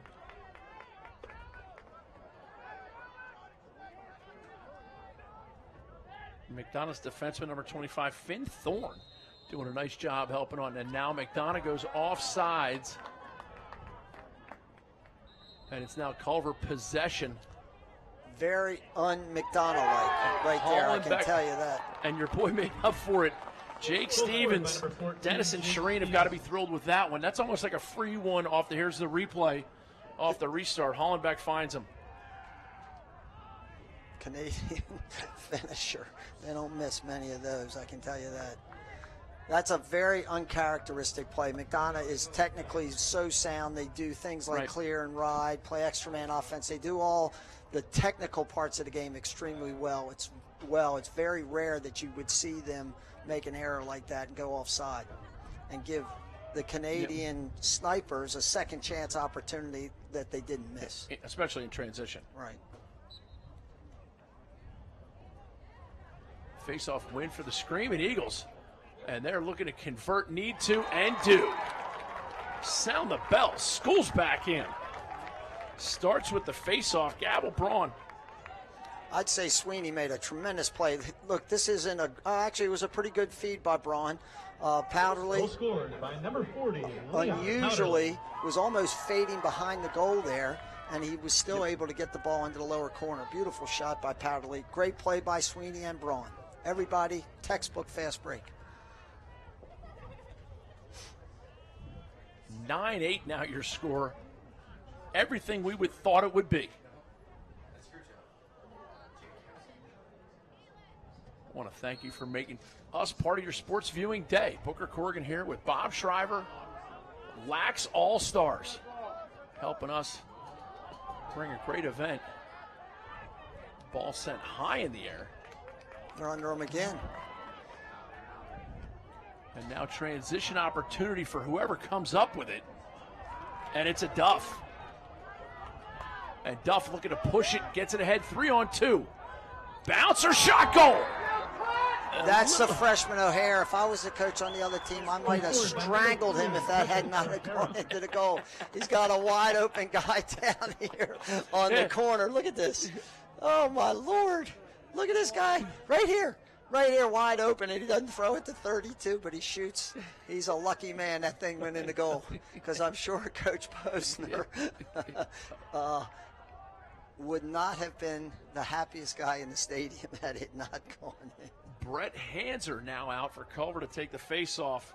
Hanser, a sophomore out of Huntsville, Ontario. Well, this is the guy that started the game for them facing off.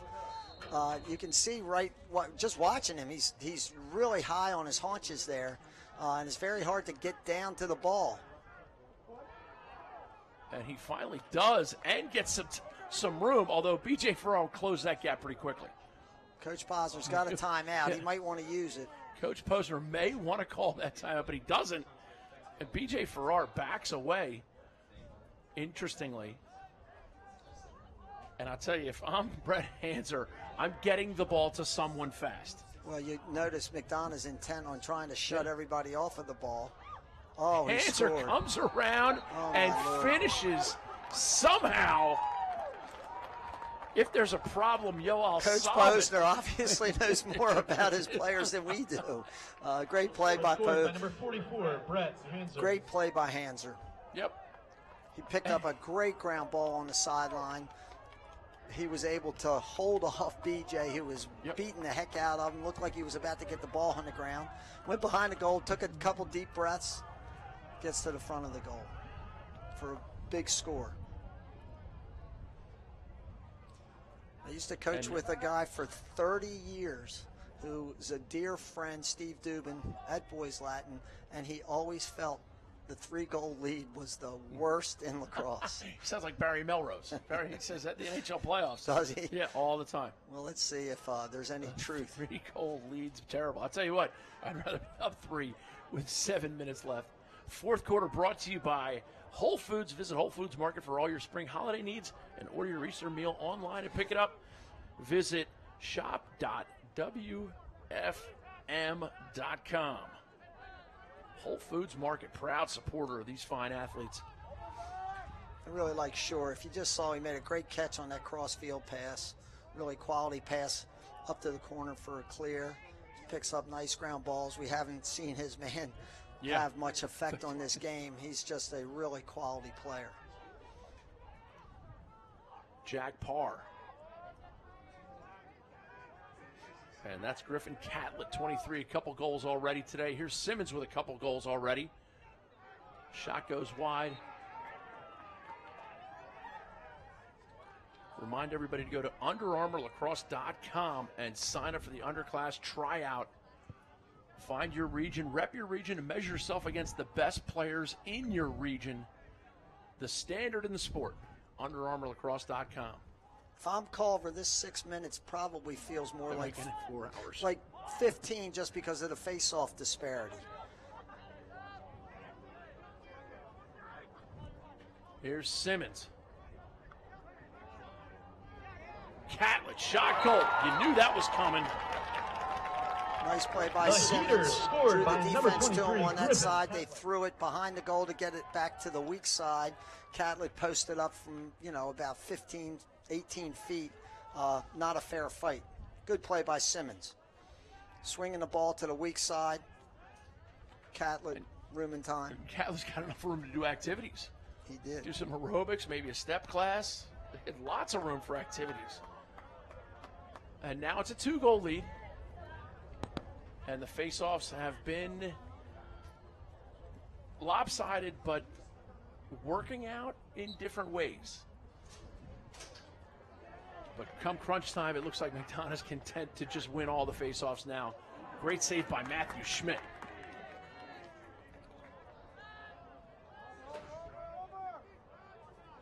And now Luke Anderson. And he's one of those short stick D-middies. You never call his name unless he's clearing the ball because he doesn't get beat, doesn't commit fouls. He just does what you ask of him and moves on. Anderson and Hollenbach have really had a nice game for Culver. Short stick defensive midfielders.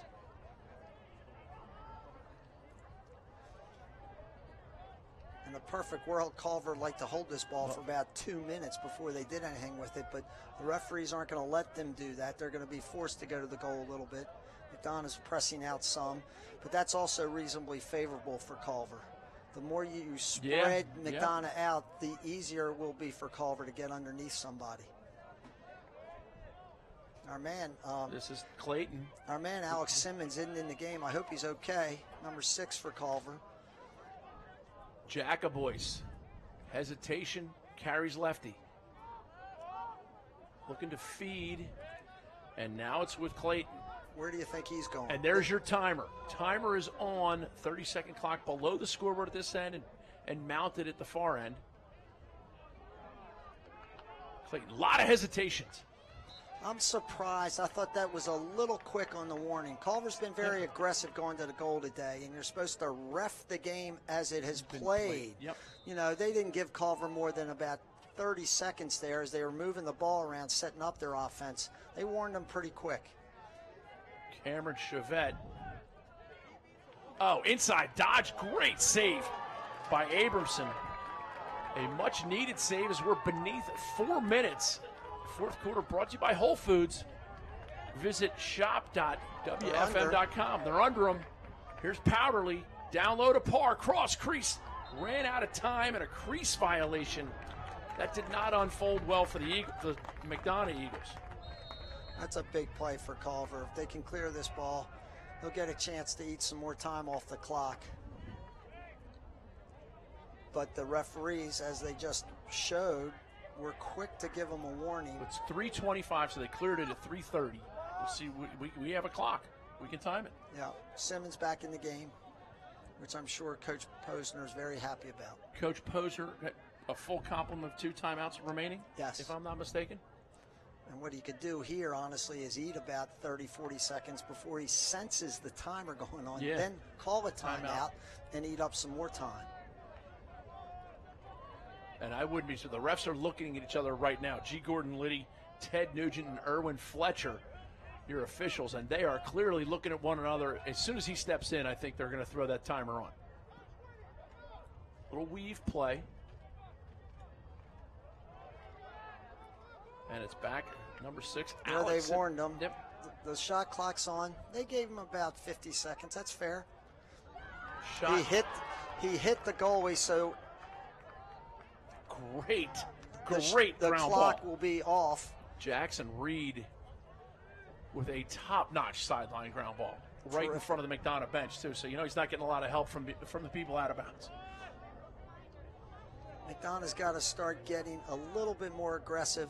They might look to, when the ball's swung behind, they might look to bring the goalie out and see if they can't execute a little double team.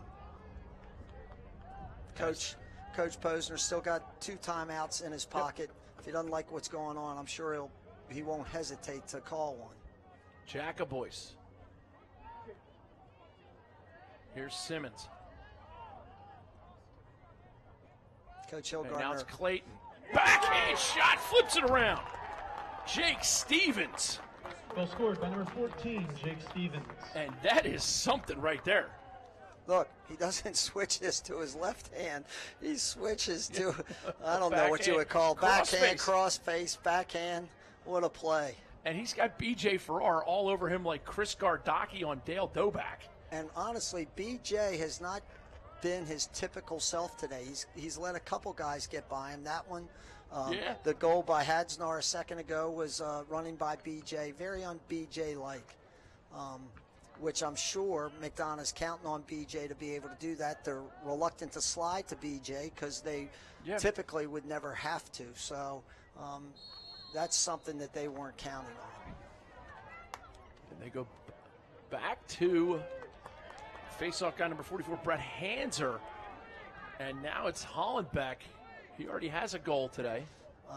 I'm pretty confident that that Culver's going to be able to eat this clock off.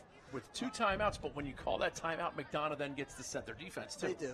It depends on where the ball is, though. It's really hard to set a defense up when the ball's in front of the goal because the goal's got to be open. So if he calls a timeout, he might look to call it when the ball's in front of the goal. Yep. John Posner's done such a great job with this Culver Military Academy team over the years. Like you said in the open, it's exploded in the last 6, 7, 8 years. All right, trivia time. Who is one of Culver's greatest alums? Zach Currier, Joel Tinney. They're the Ethan greatest Walker. lacrosse alums, but maybe their greatest alum might be George Steinbrenner. Bob Shriver, absolutely one of the greats. And now McDonogh does have the goalie out. And it's desperation time right now. Oh, how's he not called a penalty? He did. He called a timeout. Coach Posner took one. He could have called a hold there, but that's okay. There's 27 seconds left in this game. For all intents and purposes, it's in the bank for Culver. Well, now, we also saw the Virginia Hopkins the last 2 minutes unfold. Obviously, there's not enough time for that. But McDonough's faceoff guy's been good. If you're Andy Hillgardner, what are you telling your team right now in the huddle? Well, in a perfect world, what you're telling them is, let's try to get the ball on the ground. We can't score 3 goals at once. See if we can't get the ball on the ground, get it up the field, and get an incredibly quick goal. If they can do that within 10 seconds, we watched them score a goal a second ago, a 5-second goal off the faceoff. So they're certainly capable of doing that, but it's not going to happen today, I don't think. Culver coming out with possession. And we're going to start talking, too, about who's the Under Armour underclass player of the game. Well, I know my vote. My vote, honestly, would go to the goaltender, Yep. Matthew Schmidt, who made some tremendous saves, but I don't think there's any question from an offensive perspective. William Clayton's made some beautiful plays. He scored 3 goals, and he has been an integral part of that little 2-man game that the Culver Academy likes to play that McDonough's had difficulty with all day.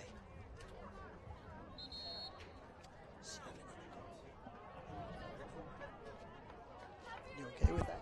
7 in the goaltender? Oh, yeah. Yeah, good.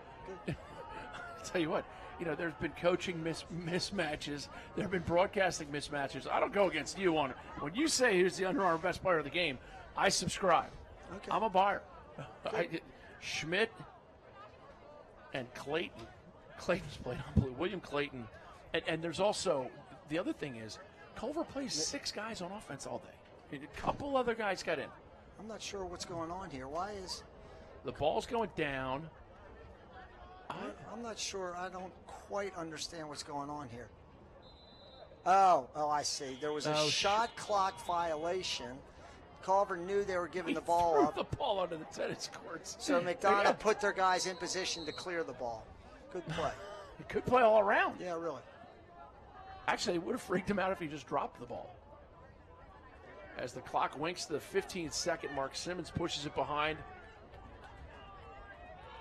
I learned a lot about this McDonogh team that I like. And it starts with Coach Andy Hilgardner, reigning A-Conference championship coach. You know, they don't put a banner in the gym for beating Culver. They put a banner in the gym for winning the MIAA. He did it last year. They're going to be fine. Oh, I don't think there's any question they're going to be fine. Final score. They ran into a buzzsaw today. Culver's terrific on offense. We're going to be back with the Under Armour underclass players of the game.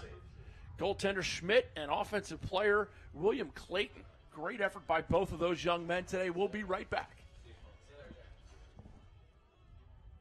The MIAA Lacrosse Championships return to Johns Hopkins' iconic Homewood Field this May. The title is up for grabs in this powerhouse conference that features the best rivalries in high school lacrosse. The action begins with the A-Conference semifinals on Monday, May 22nd, and champions will be crowned on Thursday, May 25th. Log on to MIAAlacrosse.com for schedule and ticket information. MIAA Lacrosse, where the stars of tomorrow play for a championship today. Corrigan Sports Enterprises is a full-service sports marketing and event management company. Every detail from marketing, public relations, logistics, and cleanup, Corrigan Sports Enterprises handles events from conception to fruition. The premier lacrosse and field hockey recruiting tournaments and high-profile running events. Corrigan Sports Enterprises. If you can dream it, we'll make it happen. At Whole Foods Market, we believe in food that's naturally beautiful, fresh, and nutritious. So there are no artificial colors, no artificial flavors, no artificial preservatives in any of the food we sell. We believe in real food. Whole Foods Market. Diversified Insurance Industries. Commercial and personal insurance, risk management, and specialty programs. Get more information and contact an advisor at dii-ins.com. At Kelly, we provide integrated total benefits, payroll, and workforce management solutions for employers of every size. Save time and control costs. Visit kellyway.com. The Intercollegiate Men's Lacrosse Coaches Association will be presenting its first ever official recruiting event this summer. All the action takes place June 16th to the 18th at Lebanon Valley College, with hundreds of college coaches from all levels watching the teams, leading instructional sessions, and speaking at recruiting seminars. Go to IMLCANationalCup.com to learn more. The IMLCA National Cup, it's more than just a tournament.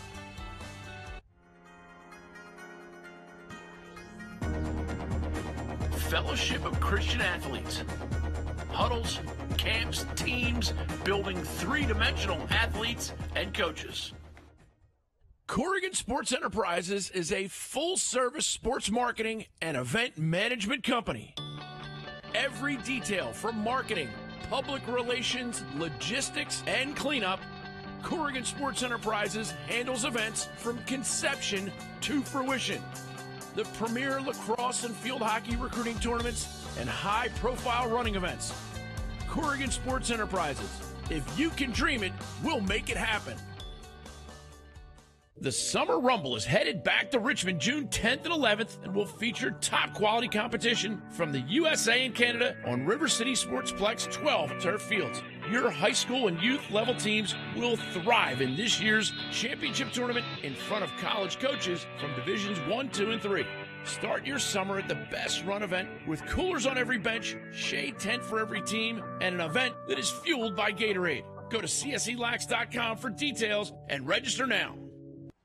Booker Corrigan here with Culver Military Academy players of the game, Matthew Schmidt and William Clayton, two guys who played amazing games. Now, you have no eye black on right now. The sun's right in our eyes. How do you feel about that? It's a little tough to see sometimes, yeah. Now, speaking of seeing things, you saw the ball really well early in the game. What led to that?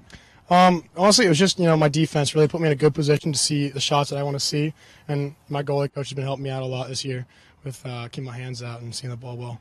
And was there any anger on the team after the loss to Haverford when you went out and took it out something on Gonzaga? I wouldn't really say anger, but we kind of knew that we let ourselves down. We played a little we got a little emotional at the end because we beat them twice last year and then we struggled. But I wouldn't say anger, but I think that it really fired us up for these angst. Games. Yeah, abbreviated. Okay, let's get to William Clayton. William, the two-man game. You guys run it really well. How'd you get so good at the two-man game? I'd say box lacrosse. It's like mostly us Canadians out there. So in box lacrosse, we usually run like a two-man game. And Posner, our coach, just says, play our game out there. And that's what we do. And you guys clearly do. When you slip over the pick or under the pick, is it preconceived whether you're going to go topside or under, or do you just feel it? It just depends on how I'm feeling. And shooting the ball inside.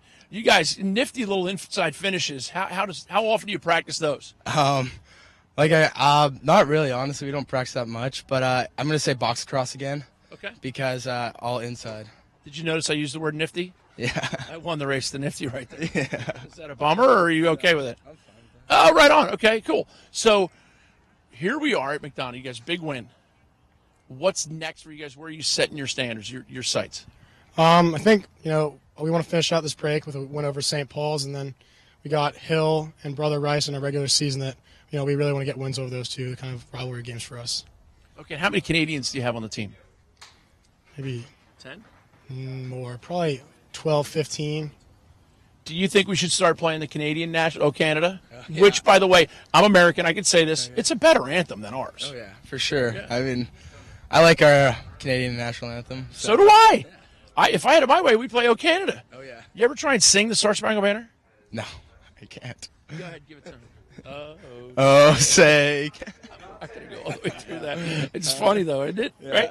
So what do you guys, Military Academy spring break, what do you guys do when you get a little crazy? Like run up and down the halls or like put water in your hair? What's the loosest you get?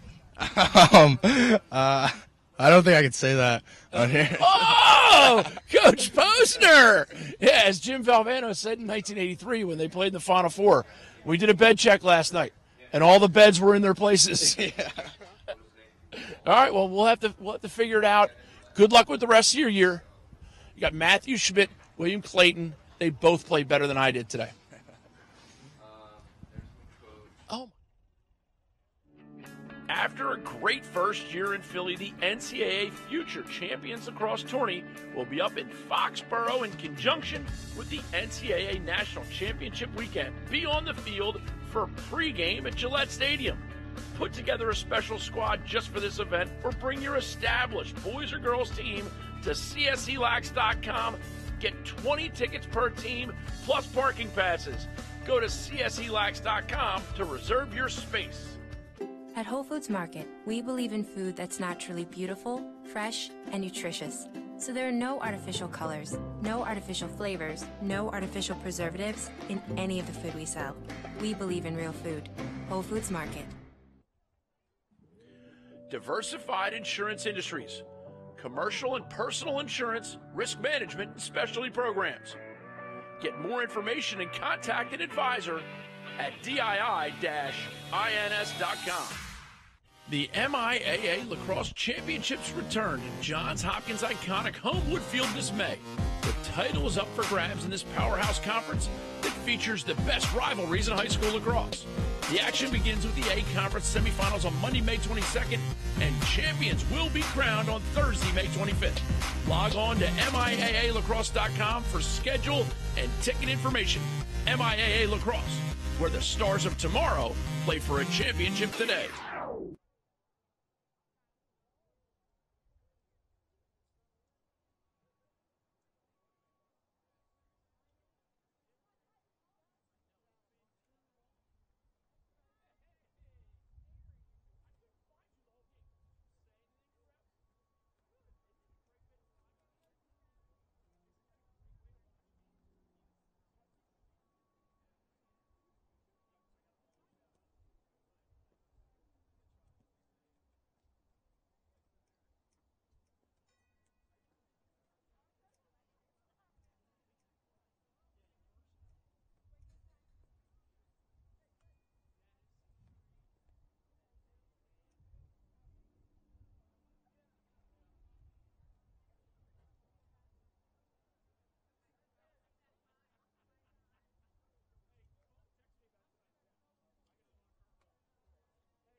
Corrigan Sports Enterprises is